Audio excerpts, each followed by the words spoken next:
एक गांव था। उसमें एक मध्यम वर्गीय परिवार रहता था। घर में कमाने वाले एक माता पिता थे। वो जो कमाते सारा महीने भर का खर्च करने में निकल जाता था। उनके परिवार में 3 लोग थे। बेटे को बाप बहुत पढ़ाना चाहता था, लेकिन बेटा गंदी आदतों जैसे नशे पत्ते करने लग गया था। इस बात का पता केवल बेटे और भगवान को ही था।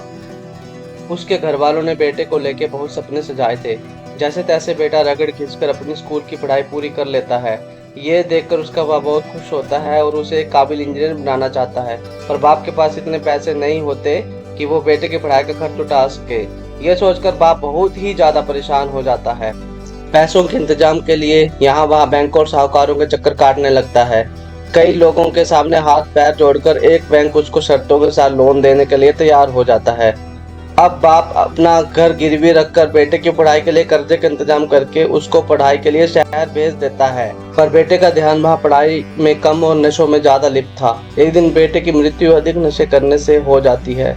यह बात जब उसके माँ बाप को मिलती है तो ऐसा लगता है कि मानो उनकी तो दुनिया ही खत्म हो गई हो और उनकी सारी उम्मीदें मानो खत्म हो जाती हैं। के जाने के बाद माँ बाप की जिंदगी में भूचाल सा आ जाता है। बैंक वाला कर्ज न चुका पाने के कारण उनका घर छीन लेते हैं और उनको एक रैन बसेरे में जिंदगी बिताने को मजबूर कर देते हैं। सदमे से टूटे हुए माँ बाप नहीं चाहते कि और लोग भी इस बात से गुजरें, तो वे दूसरे लोगों को नशे के दुष्प्रभावों के बारे में बताने लग जाते हैं।